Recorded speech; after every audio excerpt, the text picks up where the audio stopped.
My name is Ryan Adler. 2 years ago, I was told I was too operational to lead in the new phase of the company I helped build. It wasn't a firing exactly. It was a repositioning, an offboarding disguised as a strategic shift. The language was polished. The tone was cordial. But the meaning was clear. You're not part of the story we want to tell next. They used words like vision alignment and founder-led creativity. Said I was excellent at what I did, but they were moving in a leaner, more product-centric direction, and I represented an earlier version of the company, a version they thought they had outgrown. I didn't argue, didn't send a long-winded email defending myself, didn't ask to stay on in a lesser role.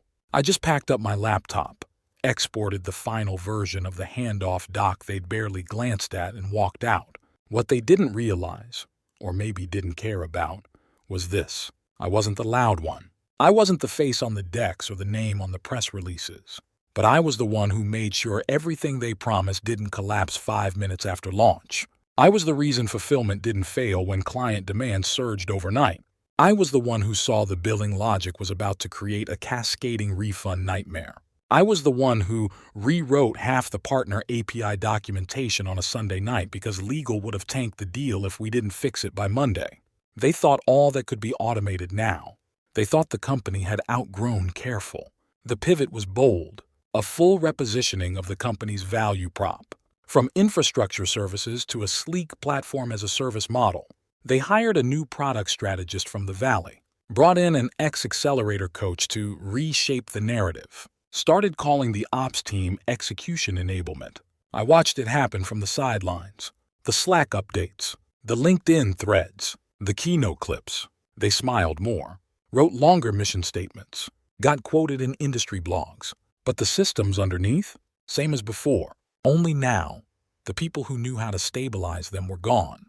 The investors didn't say much, but I noticed which ones stopped commenting publicly.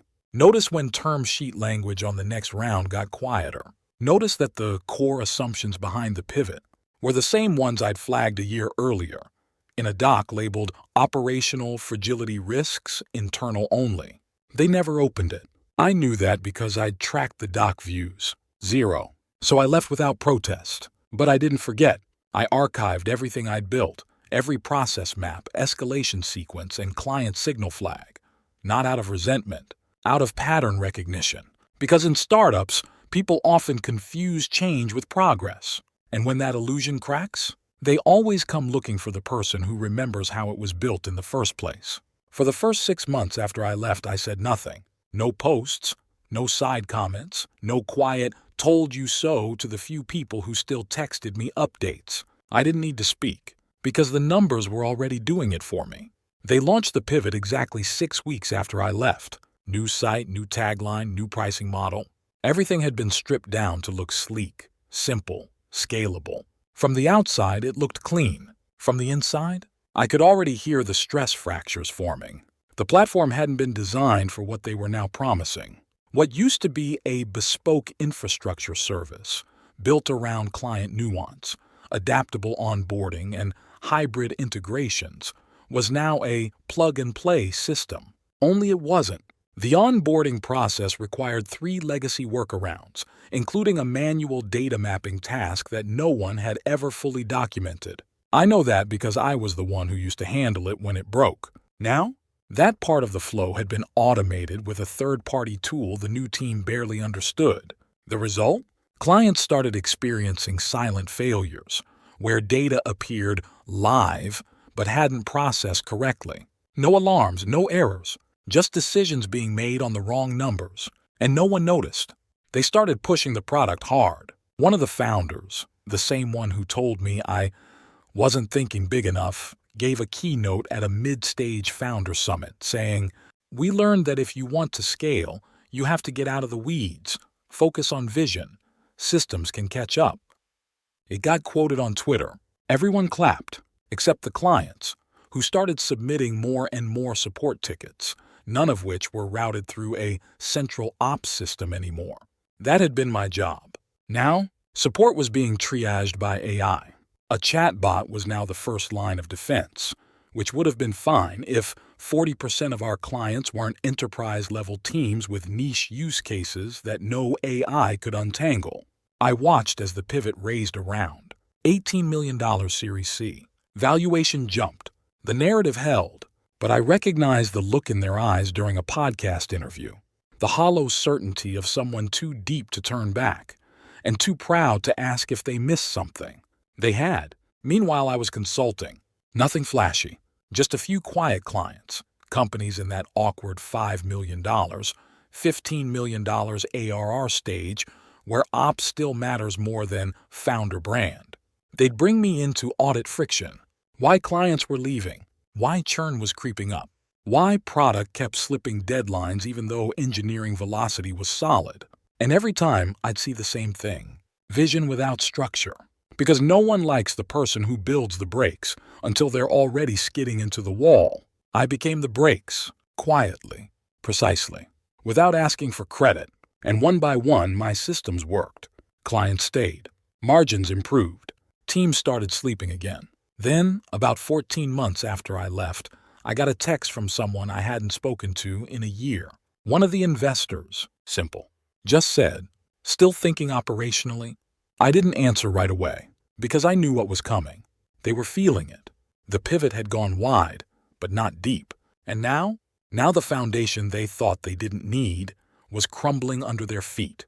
I didn't respond to that text right away. I just sat with it for a moment. Still thinking operationally? It wasn't a question. It was an invitation, the kind investors send when they're testing the water before admitting there's smoke in the walls. Because when the storytelling dies down and the quarterly numbers stop cooperating and your once visionary leadership team suddenly runs out of buzzwords, they start looking for the person who once asked, "But what happens if it breaks?" And I had asked that again and again in doc comments, in meeting recaps, in post-mortem reviews no one wanted to read.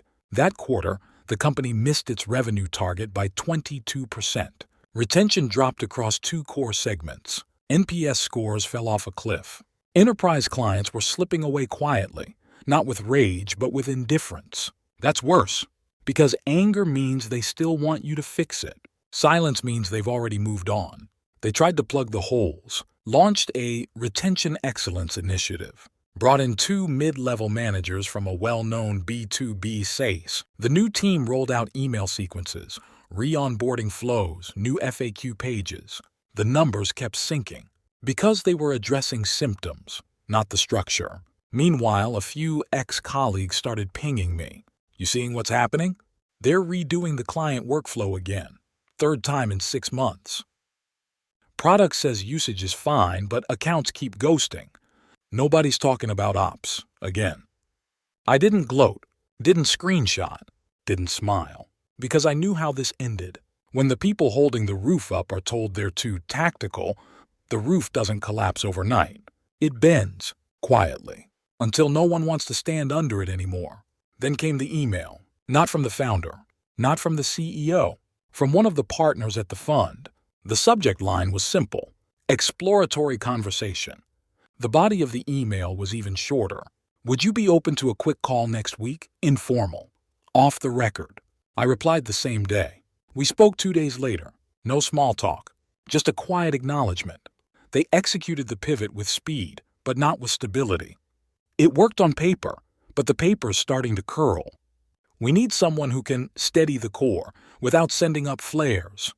I let the silence hang for a beat, then asked the only question that mattered. "Do they know you're calling me?" He hesitated. Then, "No. And for now, we'd prefer it that way." That told me everything. They didn't want a return. They wanted containment, a way to recover trust without admitting how badly it had been managed. I agreed, but on 2 conditions. I wouldn't report to the CEO. I'd operate as a strategic advisor, not staff. No org chart, no Slack invites, no badge, just access, just clarity. 2 weeks later, the paperwork was signed, and I walked back into the company I'd helped build, not as the man they let go, but as the one they now depended on not to let it fall apart. I didn't walk through the front door. No all hands, no Slack announcement, no welcome back email chain. I was brought in under the name Strategic Stabilization Consultant. No title, No team, no footprint.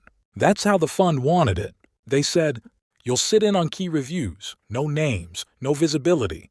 If they know it's you, they'll resist. Let them think the pressure is coming from the board. I nodded, because I wasn't back for recognition. I was back for structure. And structure needs silence. The first thing I asked for was the ops data, not the dashboards, not the summaries, the raw pull, tickets, onboarding time deltas, churn timestamps, internal escalation chains. What I saw was exactly what I expected. Clients leaving after the same product friction, always between weeks 7-10. Escalations being flagged too late because no one knew what normal looked like anymore. Staff turnover so high that 3 of the 4 new team leads had been in their roles less than 90 days. And under all of it, no root cause ownership, just pretty language, market softness, onboarding friction, post-pivot volatility.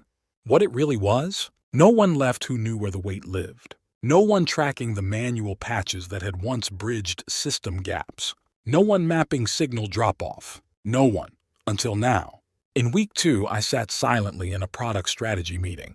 They were debating a new enterprise tier designed to win back larger accounts. All numbers, no context. The head of product said, if we launch this with 20% margin flexibility, we can claw back some of the lost Q3 targets. I raised my hand, gently. Everyone turned. What's your fallback when the integration team pushes that timeline by 4 weeks? He blinked. We have it scoped. Have you modeled it against Tier 2 latency risk? He didn't reply. Because he didn't know what Tier 2 latency risk was. I did. Because I built the model 2 years ago, and no one updated it. After the meeting, the COO caught me in the hall. She didn't say much. Just looked at me and said, you still know where everything's buried, don't you? I didn't smile. Didn't confirm. I just said, I know where to stop digging. She walked away. She understood. By week 4, I had reviewed 17 systems, rebuilt 3 signal maps, redrafted the client escalation protocol, reintroduced risk tagging for churn predictions. The same system they deprecated post-pivot because AI sentiment analysis would handle it. The AI missed context. My system didn't. The founder hadn't seen me yet. Still running demos, still posting vision statements, still talking about innovation cycles. He didn't know the new board advisors pushing back on his roadmap were using my briefs to do it. He didn't know the finance team's new budget gate was shaped around the fragility index I wrote. He didn't know the operations layer he thought he outgrew had quietly returned. Not for credit, for control, because sometimes you don't rebuild the system. You reinstall the foundation without anyone realizing it was missing. By the end of month 2, we weren't fixing things anymore.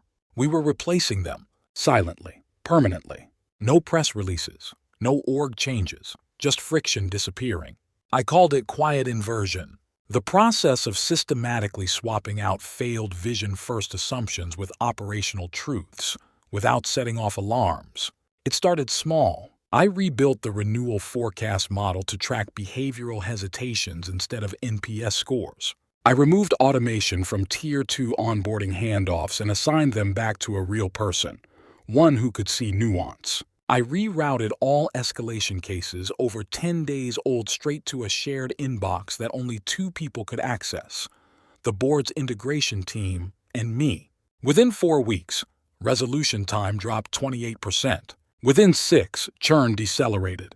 The founders credited market stabilization. They still didn't know I was the reason behind the shift. That was by design, because if I walked in as the one they fired, they'd resist. But as a neutral force in the background, I could rewrite everything. Then came the moment I'd been expecting. The founder walked into a strategy sync I was attending virtually. He didn't recognize me at first. My name was listed as board liaison. But halfway through a discussion about redefining the growth funnel, he paused mid-sentence. I saw it in his eyes. Recognition. He didn't say anything. Neither did I. Because this wasn't about ego. This was about structure.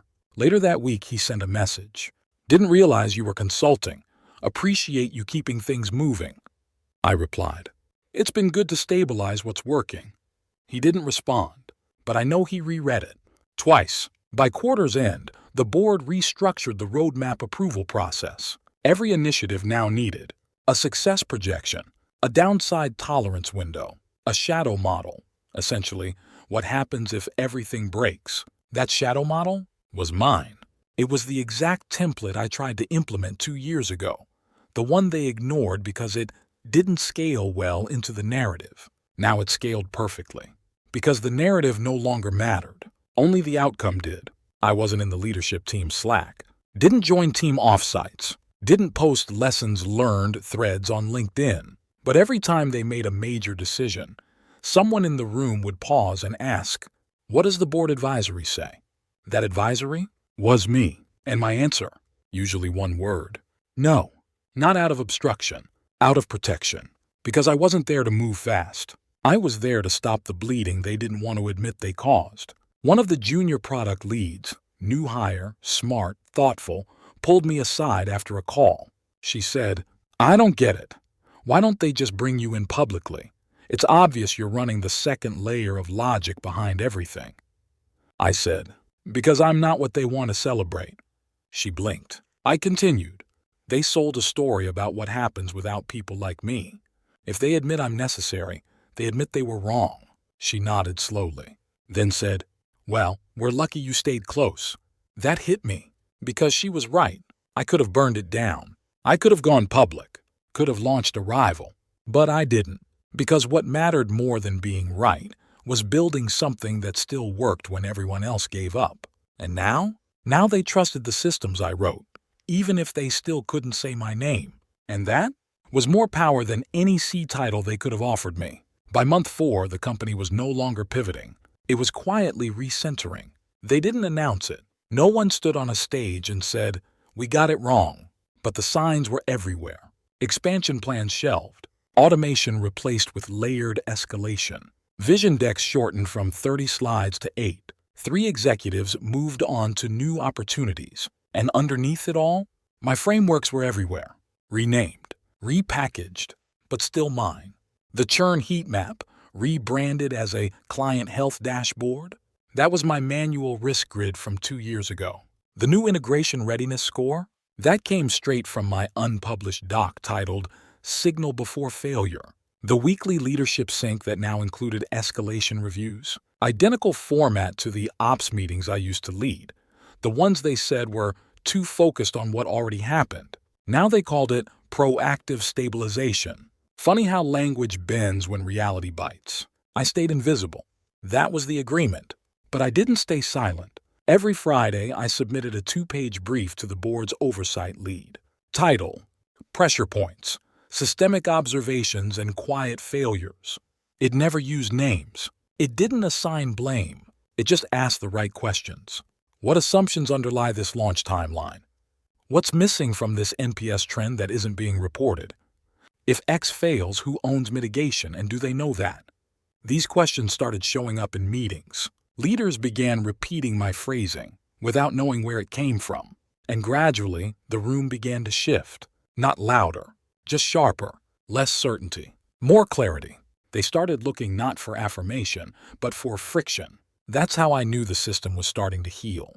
One day, I got a message from someone I hadn't spoken to since before I was off-boarded.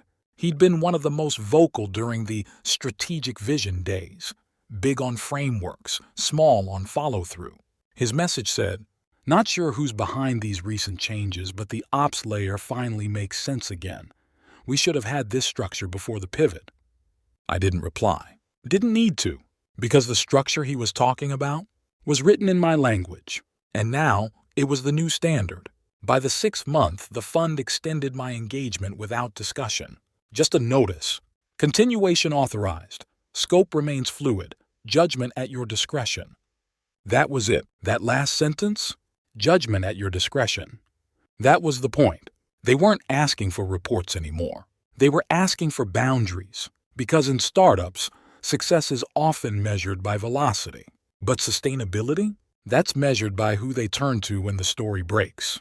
And when the story broke, they turned to me. They still hadn't told the founders. Not directly. The CEO knew. He'd stopped resisting. Now he deferred. Quietly, subtly, but consistently. Whenever the board pushed back or slowed down a roadmap item, he no longer argued. Because he understood. Someone was watching who knew how all the pieces actually connected. Someone they once called too operational had become the condition for survival. By month 7, the pivot didn't just collapse. It evaporated. No announcement. No retro. No final slide deck. It just stopped being mentioned. The vision that once filled every meeting, every all hands, every interview, gone. Folded quietly into silence. The homepage was quietly updated. The product messaging changed, stripped of futurism, rewritten in plain, grounded language. The team stopped chasing enterprise dreams and started fixing workflows for the clients still hanging on. The shift was subtle, but undeniable. And underneath it all, my work held. Not because I demanded it, because they had nothing else left that functioned. I'd become a permanent shadow in every decision. People didn't speak my name, but they referenced my logic. What would the advisor say about this handoff? That's outside the margin of failure tolerance he outlined. Check the retention gate triggers. We don't want another silent exit. I never asked to be the backstop. But when every shiny initiative failed, when every dashboard stopped explaining churn, when every investor update needed real answers, I was the one they turned to, quietly, reluctantly, but always. I kept working from the edge. My name wasn't on org charts. I didn't attend company parties. I didn't rejoin Slack. But they felt my fingerprints on everything. When a senior exec proposed an aggressive Q4 timeline, the board asked for a risk map before approval. I wrote it. When product pushed for a new integration, I ran the retro on the last one and built the cautionary logic that stopped them from repeating the same blind spots.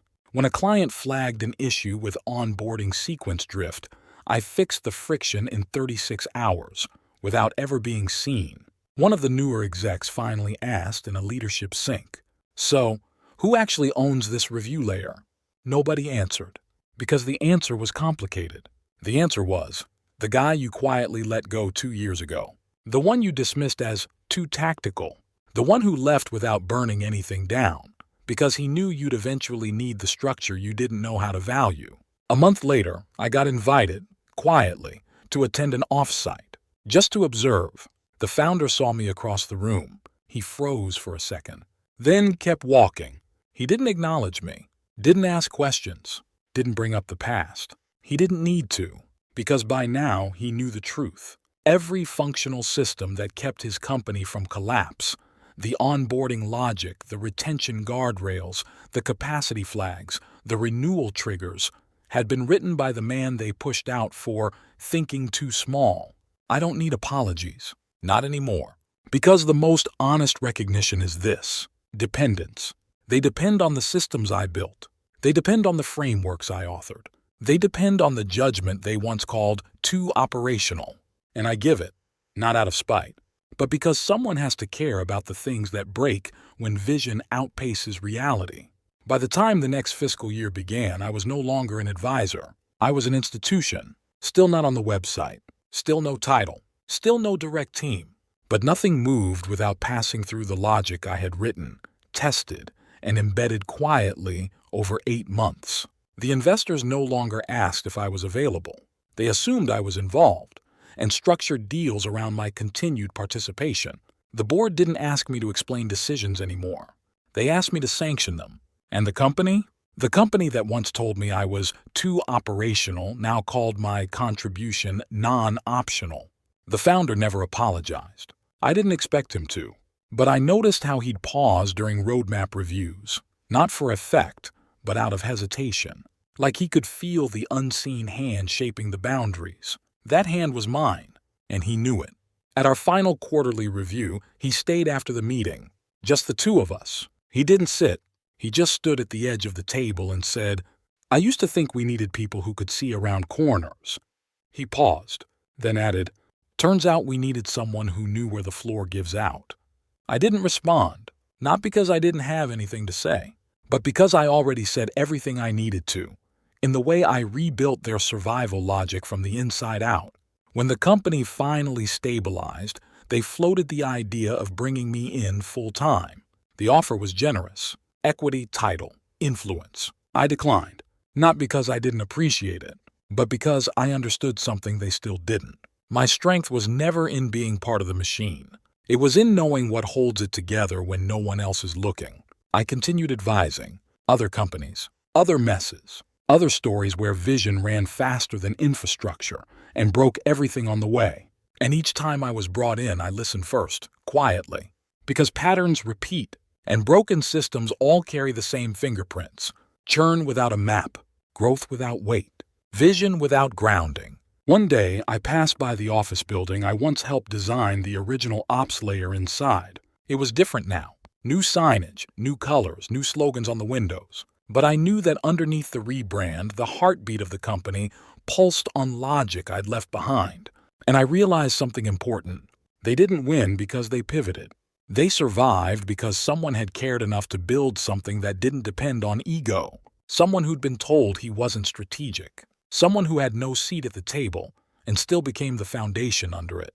And that was more satisfying than any revenge could have been, because I didn't return to reclaim anything. I returned to make sure it still stood. And now it does. Because execution always outlives narrative, and judgment, once embedded, never leaves quietly.